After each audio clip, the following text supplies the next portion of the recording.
now we are ready for something as important as conversation, to listen. Because for the next hour or so, we have 3 keynotes by 3 really amazing speakers.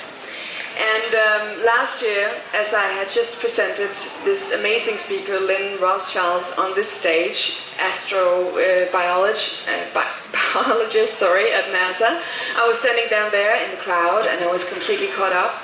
And this guy walked by with his bike, and he had definitely had a few beers. And he stopped and he looked completely puzzled, and he was like, oh, all these people are listening to talk about plants in space? And I was like, yes, it's so amazing. And he was right.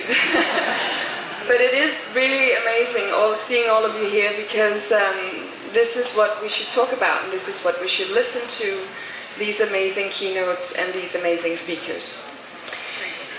This evening, I look forward to welcome, in just a second, Chris Messina, talking about new ways of social, Payal Arora, talking about the next billion users, and Jimmy Wales, founder of Wikipedia.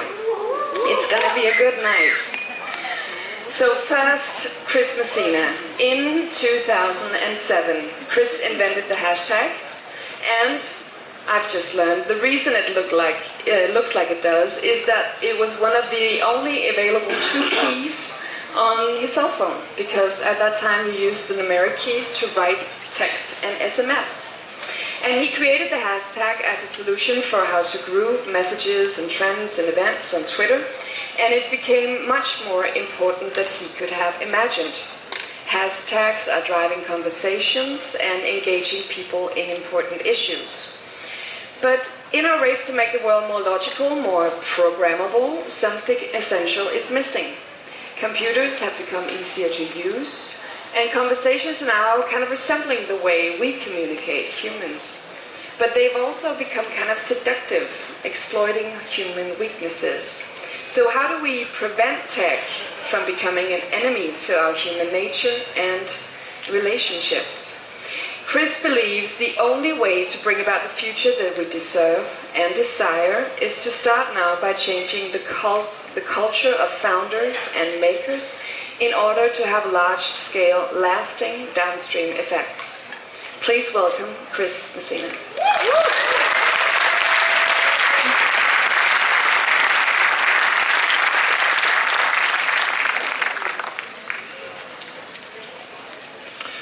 Good evening, everyone. I'm going to wait for my slides. Actually, the slides are right here. Okay, perfect.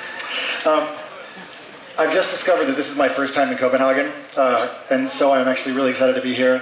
This is the first time I've given a talk in the rain, and so I just want to acknowledge all of you who are on the outsides getting moist and wet. I understand it's probably a challenging experience, but thank you for bearing with me. So I see you, because I was standing there last night, and it was challenging. Okay, so my story starts back in 1998. I knew that social technology was going to be a really big deal when I was in high school. But what I hadn't realized was that not everyone had come to the same conclusion as me. I built a website for a gay-straight alliance, a club that it turned out was banned. I ended up getting suspended from school and almost didn't graduate. All I wanted to do was connect people to this new platform that I discovered called the web.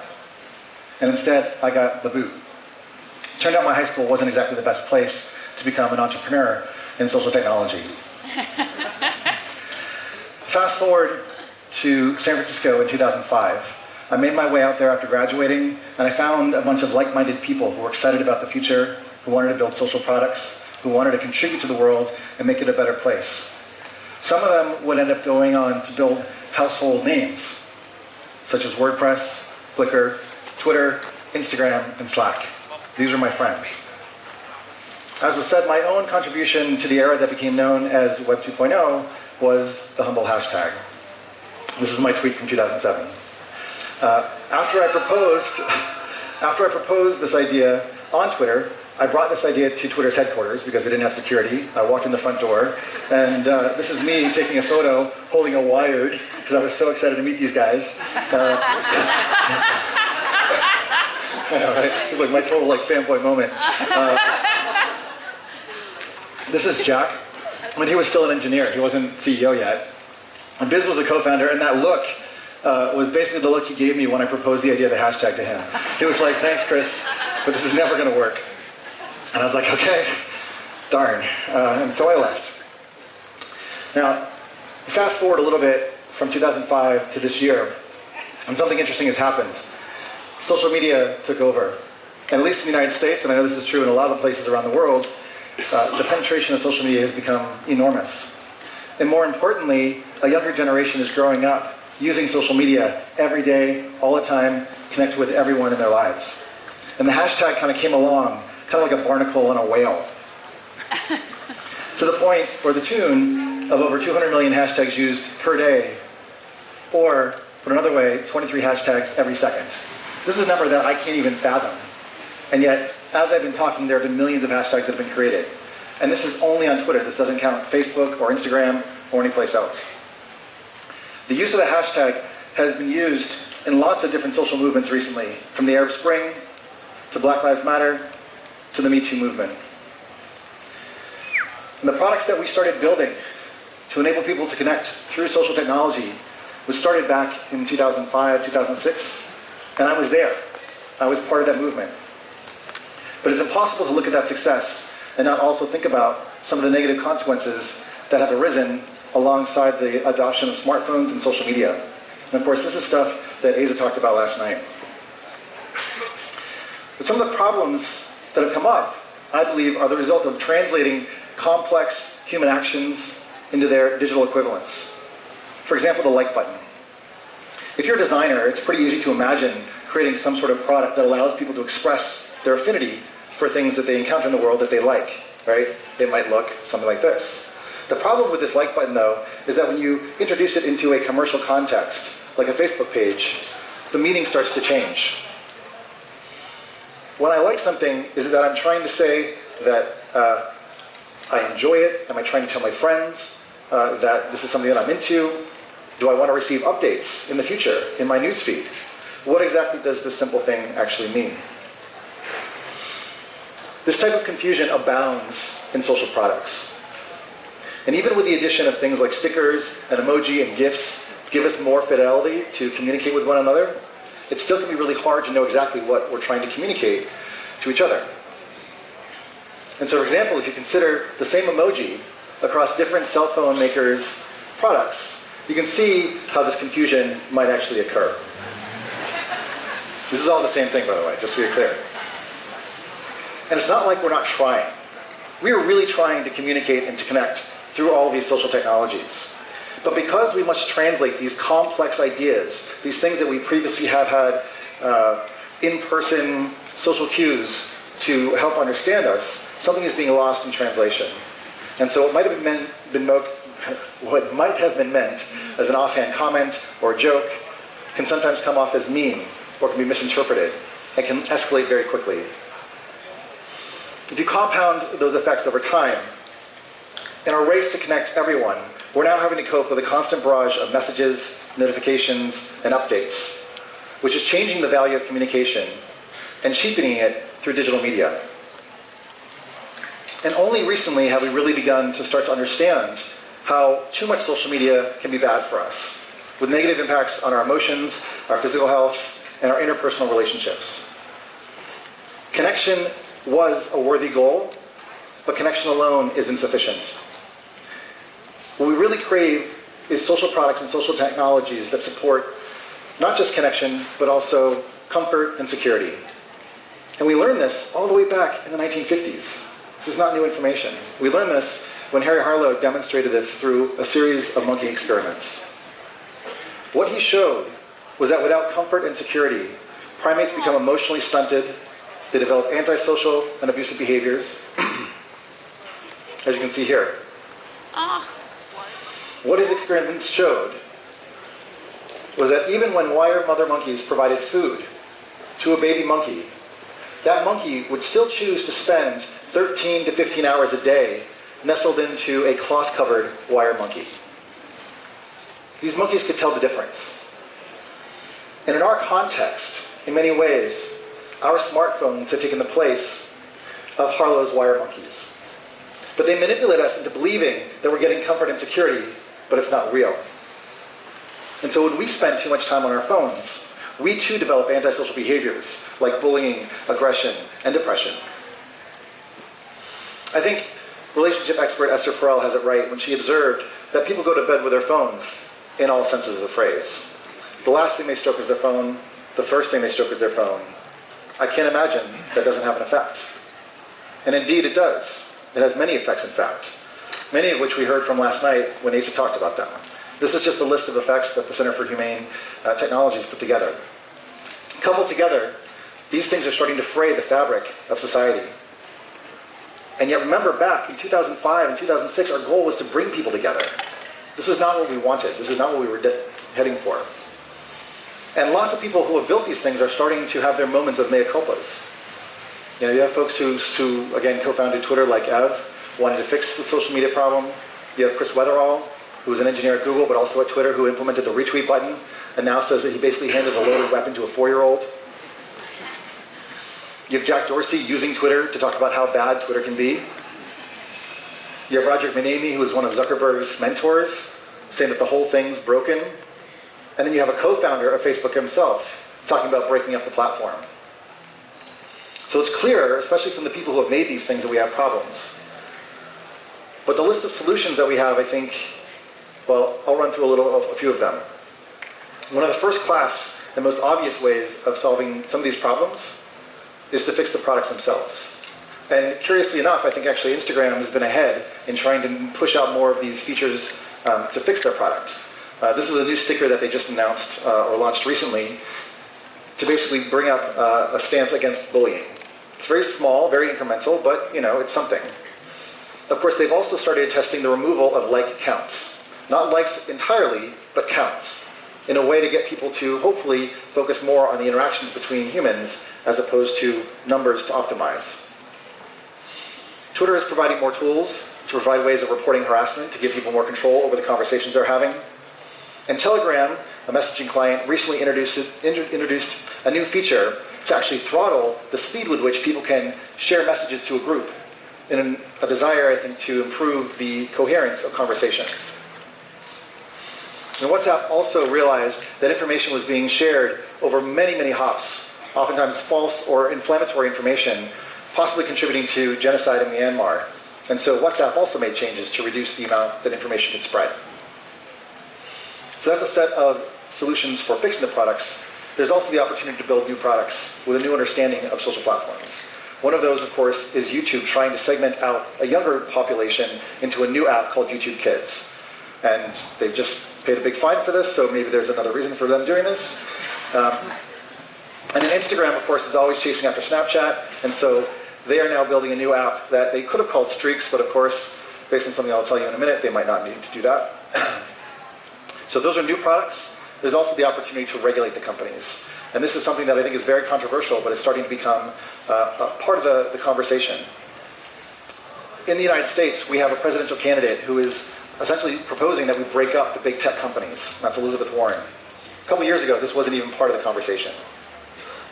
And this guy, Josh Hawley, is taking a more moderate approach with something called the Social Media Addiction Reduction Technology Act, or SMART Act, which I think is actually not too smart. But in it, he would actually outlaw and ban things like the infinite scroll, or streaks, or autoplay on YouTube. And so the intention might be good, but the solution and the remedy, I think, doesn't actually make sense if you think about the long arc of social technology. And even Facebook itself is proposing ways in which it could be regulated in order to cause it and other of its competitors to behave better. So these are all good starts.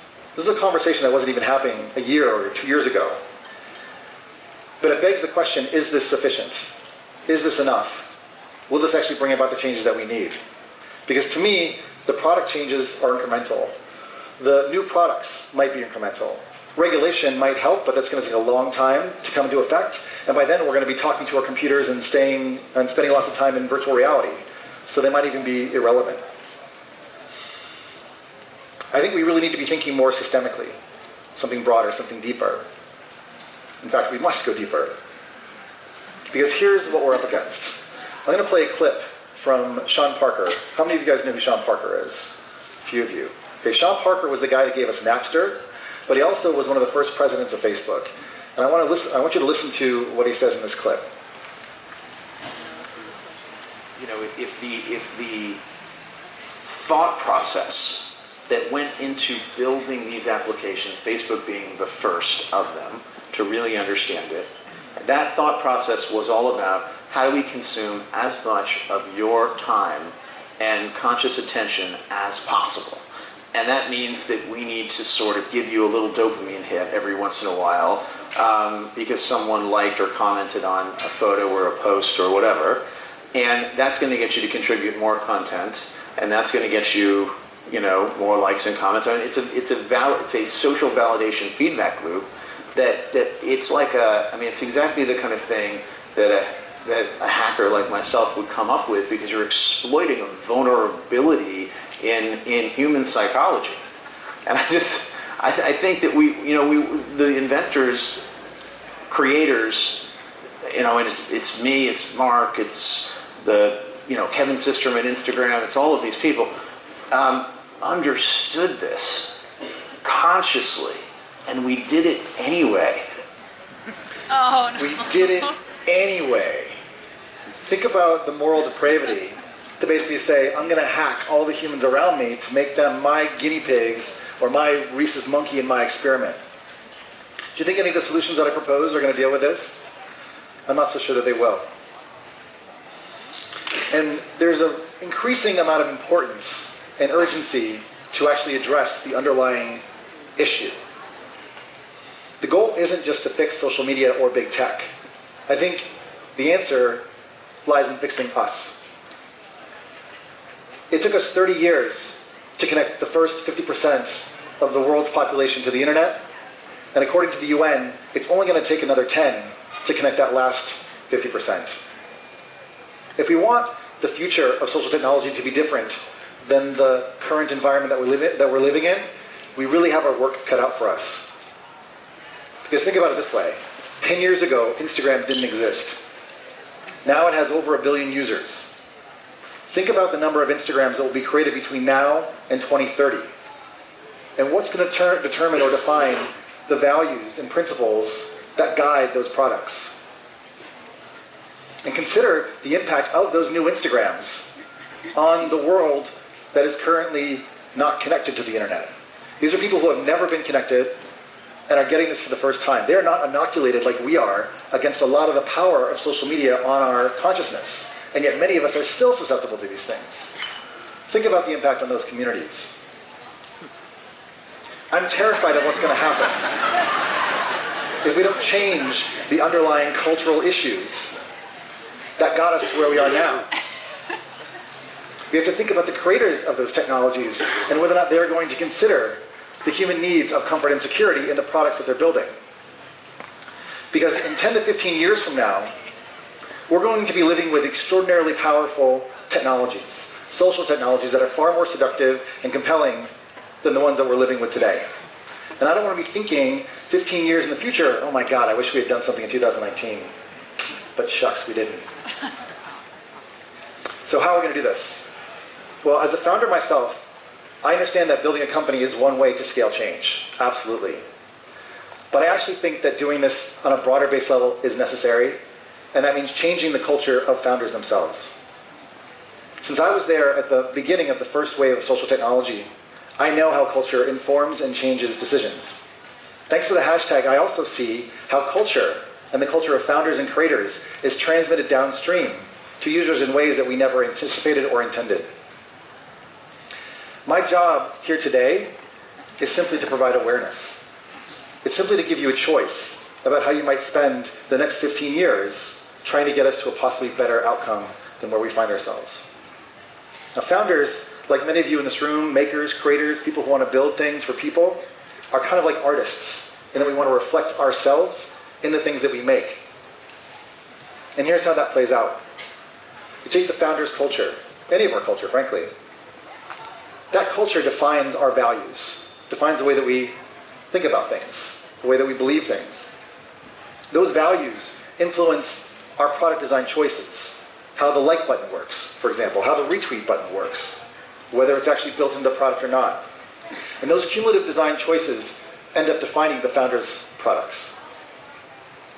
So as the founder's products become more widely adopted in culture, like Facebook and Twitter, they have an impact, an cumulative impact on users' behaviors, which then eventually shifts cultural behavior at large. You know, I can't go down the street now without thinking about a vertical photo being taken for a story. Most of my thoughts are 140 and now roughly 280 characters long. I can't think beyond that. Social media has changed my very consciousness. And it all started from the founding culture's norms. And so it seems obvious, but in retrospect, this is one of the things that I've learned, that founders' products ultimately propagate their culture. And so to make this more tangible, actually Mike Butcher is here somewhere in the audience. This is a photo of Jack Dorsey, way back in the day. This is Jack, Pirate Jack, I suppose. The idea for Twitter came to him because he was a bike messenger. He wasn't just an engineer, but he was also a social activist. And free speech was something that was very important to him and to a lot of people around him in the early days. What he realized was that SMS was going to be this new amazing broadcast channel for sharing what he was doing with his friends. And because Twitter valued free speech from the beginning, it partially explains why Twitter was one of the last platforms to kick off Alex Jones, the controversial television host, or conspiracy theorist, I should say. It's also why, back in November of 2017, Twitter refused to kick off Trump, even though he was the bullying commander-in-chief, because they deemed his tweets to be newsworthy. And this is a really tough line to ride, but because, again, free speech was so important to Jack and the founders, the content stayed. And only recently did they modify the policies to make it harder to at least find that content, even if they keep it up. And so as Twitter has become more important as a source of news, it's changed culture at large. It's changed the way that we think, it's changed the way we talk, it's changed the way that we relate. And so Jack's culture has affected all of us. Now this effect also is not new. John Polkin, who was a contemporary of Marshall McLuhan, the media theorist, said that we shape our tools, and thereafter our tools shape us. And so we need to make foundational changes. The good news is some of us have already started. I want to introduce you to Dr. Emily Arnold and Alexa Meyer, who are building a new company called Beam. They are focused on the mental fitness and overall emotional wellness of founders. They're building an in-person community where people can go and find a therapist, or take classes on emotional wellness and leadership topics, or find others who are committed to working on themselves. They're building a gym for mental fitness. And they're specifically focused on founders because they understand that therapy and mental wellness can improve the effectiveness of leaders and CEOs by helping them to become more self-aware and emotionally intelligent, which are skills that are absolutely necessary for actually working with people and building products that care for people. In fact, they're dog-fooding this, and I don't know if you guys have ever gone to your own therapy or been in couples counseling, but as co-founders, they are going to therapy and doing that extra work. And I think this is a really good sign. One of their investors is Neil Devani, and he is putting his time, money, energy, and resources to support founders like Emily and Alexa, because he believes that the development of a whole human founders is necessary to make the change that I've been talking about. Emily and Alexa are super excited to work with him because he understands that this is an ecosystem problem. Neil also understands that the startup game is a marathon and not a sprint. And from an investor perspective, this is actually a very smart strategy to take because investments often fail to founder burnout. And so building more emotionally resilient humans actually is better for his bottom line. And on the product side, Ross Ingram and Christina Poindexter are based out of LA, and they are building something called Maslow. Maslow is a sort of AI companion that enables emotionally intelligent behavior in software because it emulates empathy through visual cues. So what does this mean? Well, this is Maslow. Maslow is this orb that can mirror emotional states that it detects in people in their voice or in their face or things like that. And you can see kind of how this works. This is Maslow expressing joy. This is when Maslow's amused.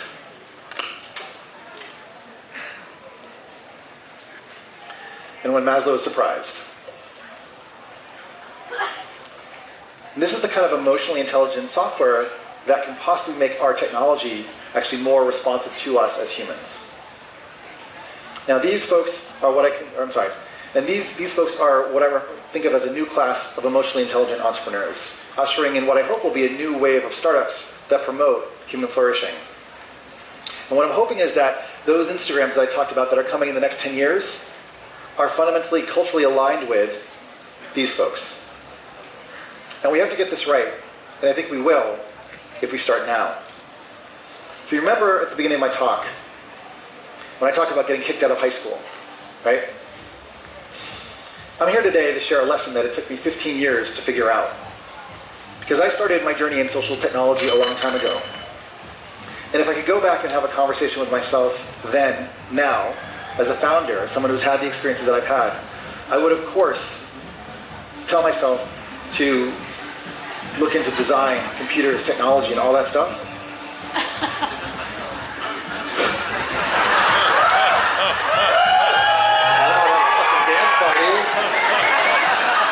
It's a party bus!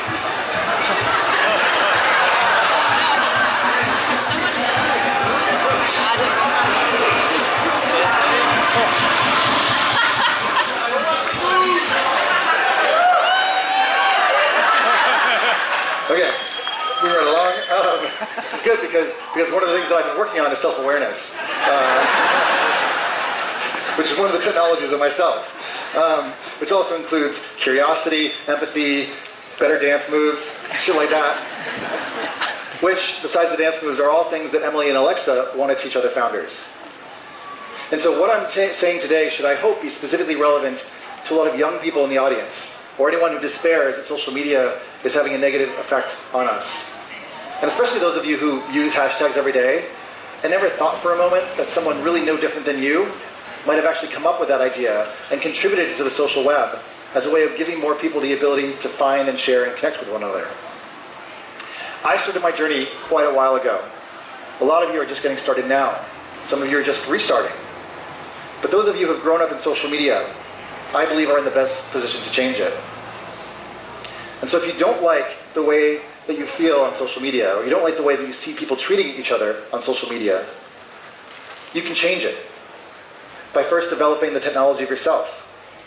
And then once you've done that, I encourage you to go build the next Instagram, the next Twitter, the next Snapchat, the next YouTube, or something even better, but with a new culture and a new set of values to get us back on track, so we can continue building the technology of better humans.